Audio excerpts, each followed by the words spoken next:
Bonjour tout le monde, on est dans une journée spéciale hors studio. On est dans une galerie qui va ouvrir bientôt, la OCA, galerie de... Bon, la COA. Ça commence bien. Galerie avec Sandra Chevalier de travail solo.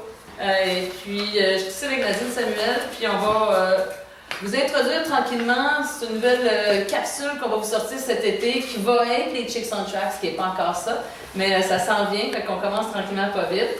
Puis aujourd'hui, on a la chronique du conseil pour le 102,3 FM Radio Centre-Ville. Salut Sandra, ça va bien? Ça va bien, toi? Oui, ça va bien. Et puis, bonjour Nadine, ça va? Oui, ça va. Oui, donc, on est ici avec Sandra parce que son travail a, dans la dernière année, explosé. On l'a lu à la radio l'année passée quand elle n'avait pas encore sorti des cages, on était comme les premiers à en parler. Puis là, c'est ça. Là, on veut être les premiers à parler de la galerie. Je pense pas qu'on va l'être, mais bon, quand même, là, c'est big news à Montréal cette année. Donc, c'est ça. Parle-nous un peu. On commence tout du début. Où est née ta passion de l'art? On va commencer par là. Pourquoi tout ça? Pourquoi qu'on est ici aujourd'hui? Je pense que comme la plupart des artistes, je pense que c'est quelque chose qu'on a en soi qui est né.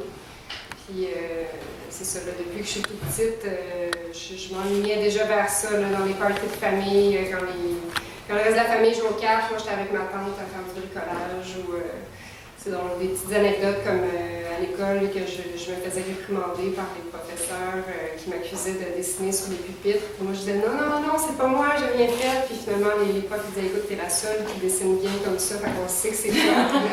Des petits trucs comme ça. Puis je pense que j'ai eu un déclic, là, je suis comme tombée amoureuse d'une œuvre d'art, qui a été faite par Heidi Taillefer, une artiste montréalaise aussi. Ça a été comme vraiment un déclic qui a fait que je me suis dit, OK, moi aussi, je veux faire ça, je veux toucher les gens avec mon travail. Puis, c'est ça, j'ai pris ça un petit peu plus au sérieux à ce moment-là. Je devais avoir 14 ans. Fait que, je me suis dirigée en cégep, au cégep en arts plastiques. J'ai fait mon bac à l'Université du Québec à Montréal aussi, en arts visuels et médiatiques. Puis, voilà, là, je suis ici. Maintenant, je fais ça à temps plein depuis 5 ans. Fait que depuis 5 ans que tu fais ça, mais depuis combien de temps tu vis de ton art?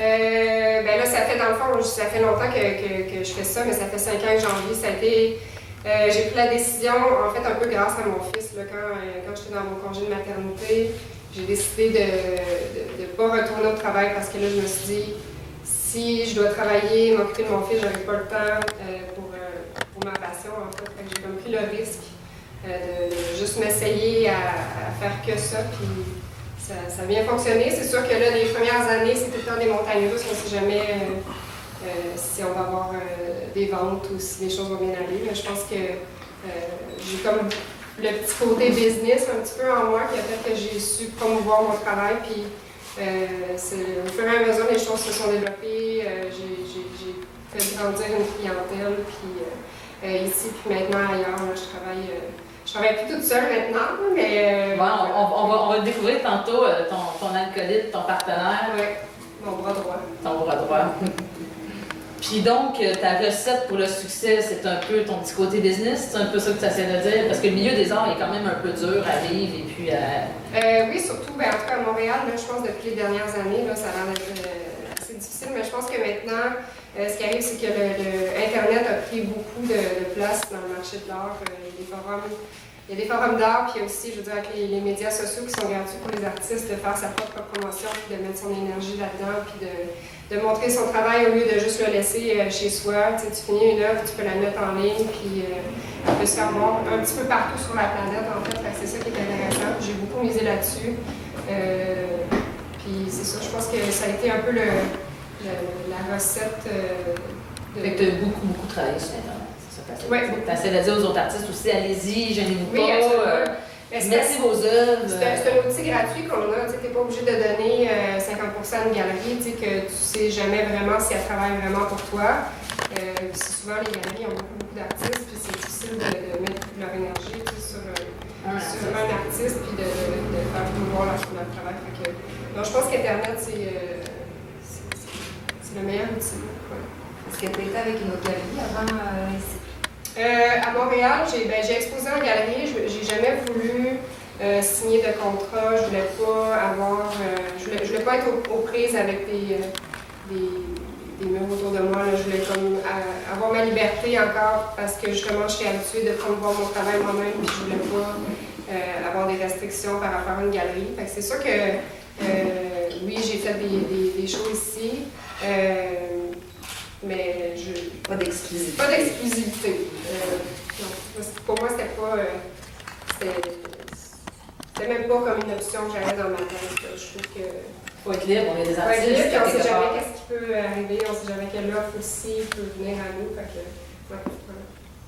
Puis ta nouvelle série que tu as sortie, on t'a pas mal connu dernièrement avec Les Cages. D'où ça sort cette idée-là? Ben, les cages, au départ, c'est arrivé, j'étais avec mon fils un après-midi qui faisait que c'était pluvieux dehors, en fait, puis on a décidé de faire du bricolage ensemble. Fait que lui, il faisait sa peinture de son côté. Moi, j'ai sorti des vieux sketchs, des portraits, que j'ai juste pris des vieux pinceaux, puis avec, de façon très brute, de repasser sur le visage, qui donnait comme une impression comme une prison, comme un masque qui était imposé sur ses visages, qui était quand même assez délicat, fait de façon réaliste. Je trouvais qu'il y avait quelque chose là-dedans, fait que j'ai poursuivi ça pendant peut-être 1 an, par les expériences. Là, j'étais comme bloquée un petit peu, je voulais faire évoluer la série. Puis moi, je suis comme addict au marché aux puces à côté de chez moi. Là, j'avais acheté des comic books de guerre, puis je voulais recouvrir un de mes meubles, un meuble Ikea que j'avais, puis là, finalement, mon meuble a brisé. J'étais comme pris avec les comic books, fait que j'ai décidé, je me suis dit, crème, le côté un peu pop de la bande dessinée, ça les revient sur mes visages, puis en même temps, je trouvais que ça l'amenait la série ailleurs, puis il y avait quelque chose de peut-être encore plus fort. Dans le fond, la société nous demande d'être des super-héros, où à ce moment-là, c'était des comic books de guerre, comme si on avait toute une guerre en dedans de nous, qu'on essayait on se bat à tous les jours, en fait, avec quelque chose. Fait que, voilà, c'était... C'est un peu aussi le message qui passe, la raison que tu as fait un petit peu aussi pour ton message, on se cache derrière nos barrières et puis on vit nos guerres et puis... Oui, ben c'est de la pression qu'on se met nous-mêmes, la pression de la société en fait, qui fait que il faut toujours aller au-delà de soi, tu sais, puis c'est ça, être un super-héros, en fait, moi je suis maman, mais je suis aussi, je travaille fort, il faut que mon ménage soit fait, il faut que je paye mes impôts, il faut que je paye mes trucs, ça fait beaucoup de pression, puis il faut être là pour notre chum, il faut être là pour nos amis, il faut être tout le temps, comme à la hauteur, puis souvent on se laisse pas juste baisser les bras pour faire comme ok, c'est correct, je suis pas obligée d'être tout le temps parfaite. Fait que c'est un peu ça que le message veut dire. On vit tous quelque chose, en fait, on est tous au pied avec une situation qui fait que... Qu'on se sent en barrière, qu'on se sent pas mis des fois. Oui, exact. Puis, ben, je remarque aussi sur presque toutes tes œuvres, je pense que j'ai pas vu d'hommes sur les œuvres. Pourquoi travailles-tu principalement avec les femmes? Ben en fait, pour l'instant, c'est vraiment comme un choix esthétique. Là. Je trouve que le corps de la femme, l'émotion dans les yeux, je trouve que c'est le côté peut-être plus émotif de la femme se prête bien avec souvent l'association qu'on a du super-héros. C'est souvent un homme très fort, Batman, Superman. Fait que je trouvais que le contraste entre les deux était intéressant, mais souvent je me fais dire que mon travail est féministe, puis c'est pas du tout ça en fait, parce que je pense que, comme je disais, le sujet est international. En fait, je pourrais faire des enfants ou des hommes parce qu'on vit toute cette pression-là aussi. Fait que c'est vraiment pour l'instant le côté esthétique, mais je vais faire évoluer la série, puis éventuellement ça devrait tendre vers autre chose. Peut-être y avoir des enfants, puisque ça va être un peu nos sauveurs des erreurs qu'on fait ou qu'on a faites dans le passé. C'est eux qui vont avoir l'impression de nous sauver. Pour le moment, c'est les femmes, après c'est ça avec les enfants. Oui, c'est ça. C'était peut-être aussi parce que, bon, je m'associe un peu à ça. Puis souvent, la peinture a toujours été pour moi comme une façon de m'exprimer aussi, tu sais, fait que c'est peut-être inconscient que je me vois un peu à travers mes œuvres. Ouais. Puis quel médium utilises-tu pour représenter toutes tes émotions et toutes tes... Ben, moi, quand j'ai commencé à faire de l'art, en fait, c'était beaucoup du crayon, puis après ça, j'ai été obligée là, à l'université et au cégep d'utiliser la peinture. Puis là, ça fait même pas 2 ans là, que je commence à travailler avec différents médiums. Je trouve ça super le fun par les expérimentations, là, le collage, l'aquarelle, le pastel. Un petit peu de tout. Tu d'acrylique aussi, tu faisais tes cages au Ouais, départ avec un peu du recyclage en fait. Là, j'utilisais mes palettes de peinture qui avaient séché, puis je faisais les masques avec ça qui amenaient comme une texture, puis souvent le résultat est un peu. Vu que je pense pas au mélange que je fais, ça devient un peu un mélange instinctif en fait, c'est intéressant d'ajouter ça dans mes masques. Puis, vas-y. Non, mais ta série avant aussi, tu utilisais beaucoup les objets, les jouets que tu grossissais, tu remplaçais les têtes des femmes par des objets un peu de conservation, du côté ludique. Ben, je pense que j'ai toujours été. Le côté esthétique est quand même intéressant et important dans mon travail. Mais je veux toujours qu'il y ait un message aussi en arrière, justement par rapport soit à la société ou par rapport à comment l'être humain se positionne aussi par rapport à la société. Fait que même dans les séries précédentes, je pense que le message a toujours été, ça tend tout le temps un peu vers comment nous on se sent. C'est ça, j'ai aussi travaillé beaucoup avec les animaux précédemment. Mais c'est ça, je voulais savoir, est-ce qu'on va un peu voir un peu de ton tu sais, s'il te reste des toiles de ces séries-là, est-ce qu'on va en voir ici un petit peu, ou on va juste voir le nouveau pour le moment? Je pense qu'en ce moment, on se concentre beaucoup sur la série sur laquelle je travaille. J'ai des idées aussi pour le futur, là, qu'on va peut-être, comme le Happy Face ici, c'est... j'ai vu ça en enfant, j'ai bien aimé. C'est une idée que j'ai pour éventuellement, amener la série ailleurs. Mais je pense pas qu'on va le montrer. Pas tout de suite? Non. Non, OK. On va regarder ça. Puis à quoi ressemble ton processus de création quand tu es dans ton atelier, tu fais tes trucs? C'est toujours un peu la même chose. J'ai travaillé beaucoup cette série-là à partir des études sur papier finalement qui se sont bien vendues aussi parce que c'était le côté de langue de Chine avec le collage, avec quelque chose de différent qui n'est pas là avec l'acrylique. Je commence toujours avec des études sur papier où je fais des sketchs là, de 30 secondes, là, très rapides. Puis après ça, je peux un peu m'imaginer de quoi ça pourrait avoir l'air en grand format. J'aime ça. Tant qu'à travailler en peinture, j'aime ça travailler du grand format ou le format réel en fait d'un corps. On les voit ici, ils sont quand même assez. Toutes les grandes œuvres. Oui, puis j'aime ça aussi même. J'ai fait beaucoup des très grandes œuvres là, avec des très gros visages, les yeux qui ressortent énormément. C'est quand même intéressant. Est-ce que tu conserves les esquisses ou tu les vends?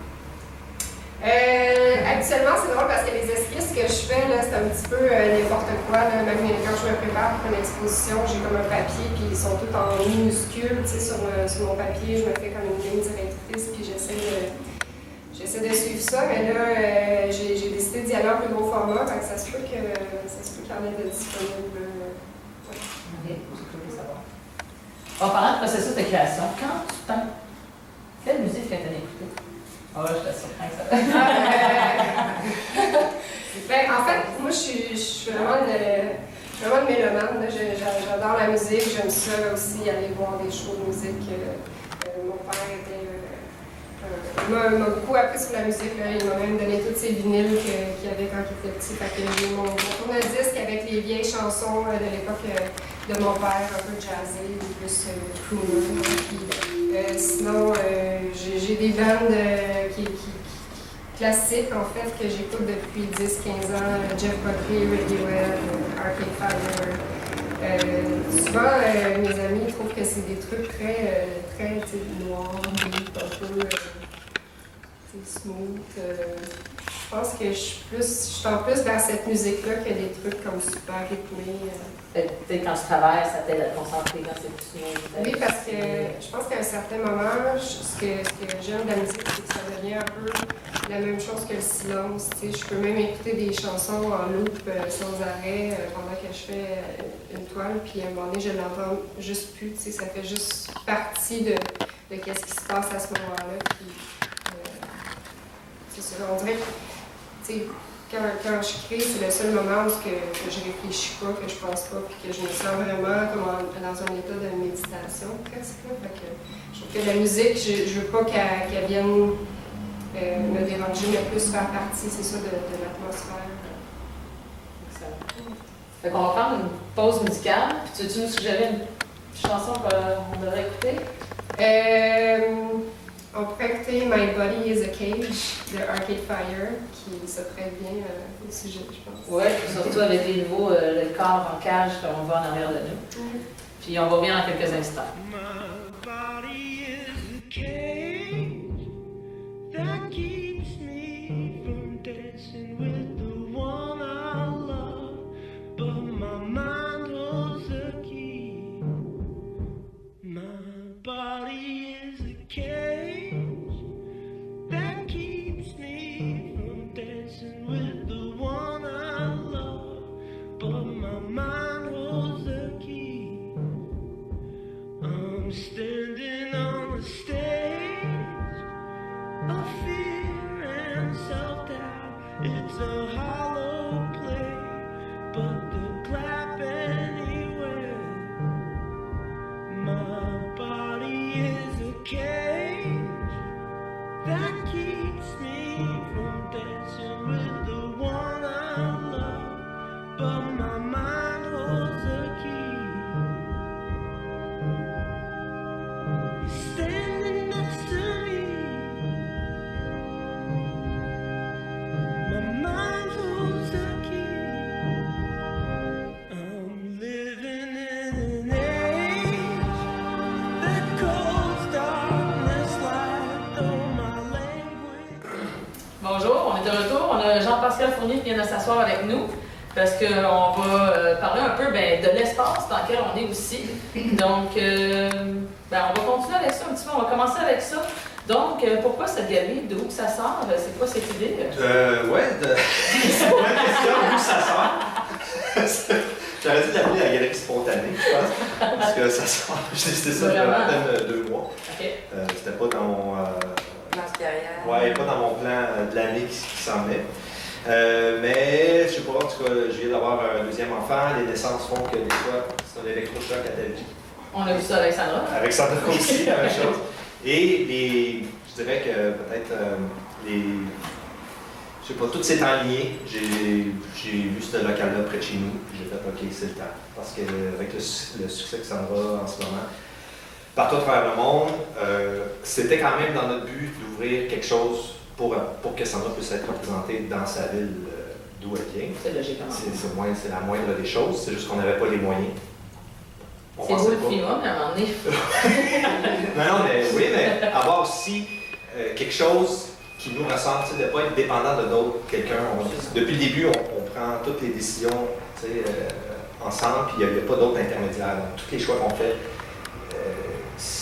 viennent, mettons, de Sandra. C'est elle qui choisit les trucs, on jase, mais elle est quand même maître de ses choix et de sa carrière. Je trouve que c'est beaucoup important pour les artistes que souvent ils se mettent entre les mains d'un galériste, puis ils font plus rien, puis ils attendent. Mais ça ne marche pas comme ça. Déjà qu'elle est super, Sandra est super proactive et tout. Donc pour moi, c'était la moindre des choses qu'elle ait un lieu pour se la soutenir et que les gens puissent voir son travail. Toi, t'es l'agent officiel de Sandra? Ouais, je trouve ça toujours un peu bizarre. On s'appelle partenaire parce qu'on travaille, je dirais ça, main droite, main gauche. Là. Comment vous êtes rencontrés? Moi, je suis curieuse. Comment vous êtes venus à travailler ensemble?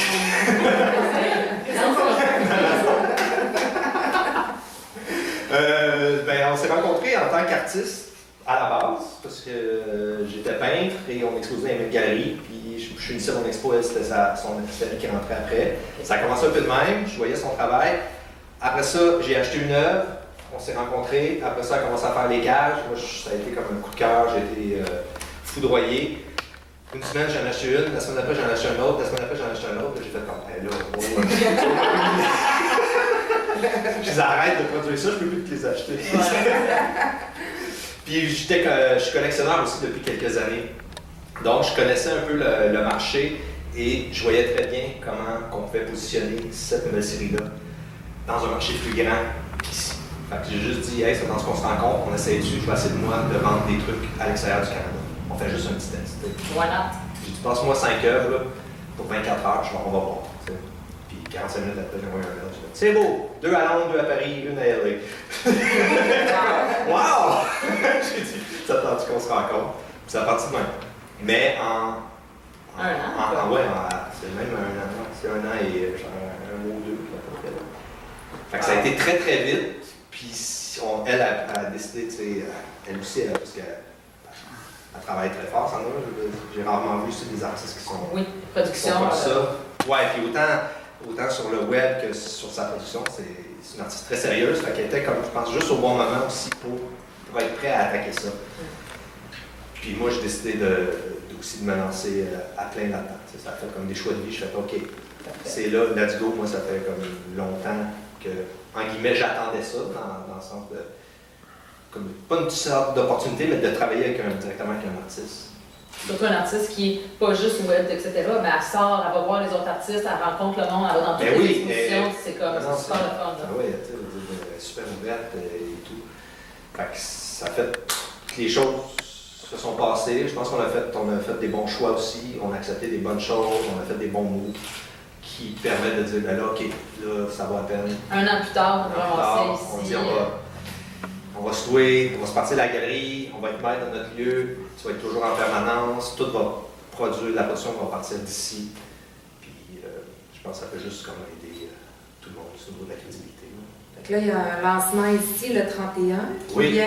31 mai, c'est la grande ouverture! Sur Saint-Laurent, au coin Beaubien. Oui, juste au sud de Beaubien. Du côté est. Du côté est, on est super excités. Puis c'était pas prévu, vu que ça fait 2 mois, donc Sandra a travaillé très fort. Quand je la disais, j'ouvrirais la galerie, t'aurais dit ça. N'oublie pas ton expo en septembre, puis t'as d'autres affaires qui s'en viennent entre-temps. T'es chaud en juillet. Ouais. Fait que, on s'est ajusté. Toutes les deux, je pense qu'on est. On a hâte que le 31 arrive pour. Pour respirer après, quoi. Oui, pour respirer un peu après, mais faire descendre la pression aussi. C'est ça. Puis. Faire descendre la pression, en fait, tu as un bon show. Tu as une bonne nouvelle ce matin. Oui, on dirait que j'ai tout le temps des bonnes nouvelles. Oui, c'est ma vie est vraiment le fun, je sais pas si.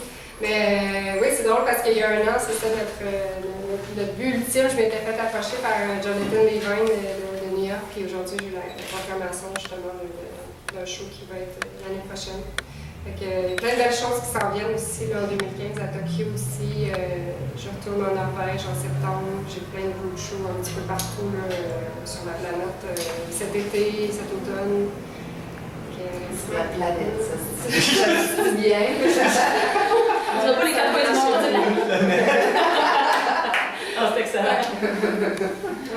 Non, félicitations encore, parce que moi aussi, j'étais comme toi la première fois que j'ai vu son travail, j'ai comme fait, je l'achète. La première que j'ai vue, tu l'avais posté, vendu. C'est juste que c'est tout. Elle est encore exposée. C'est rare que je laisse les œuvres longtemps chez nous, que j'en ai tellement, j'échange, mais bon, il n'y en a pas une qui s'est enlevée du mur encore. Tu l'as pas encore dans le sous-livre. Et jamais, j'ai vendu une œuvre de quelqu'un une fois, j'en ai pleuré pendant 3 jours, j'ai vendu pas mes œuvres que j'achète. Donc, ben, la galerie ici, le nom. Galerie COA. COA. Tu vas expliquer ça tantôt. Explique-nous un peu pourquoi ce nom, j'ai bien aimé. Pourquoi COA? Parce que c'est 3 lettres qu'on voit souvent qui sont associées soit aux galeries ou aux artistes, puis qui peuvent se lire dans à peu près toutes les langues, qui vient à la base du mot Certificate of Authenticity, le certificat d'authenticité, qui est ce que quand tu achètes une œuvre d'art, souvent la galerie te donne un certificat pour dire que c'est une œuvre authentique et que c'est pas. No fakes. Ouais, no fakes. C'est en plein ça. Donc, je trouvais que c'était juste 3 lettres. Je voulais pas mettre mon nom comme beaucoup font, Galerie Jean-Pascal. Elle fait un crypto de 12 pieds.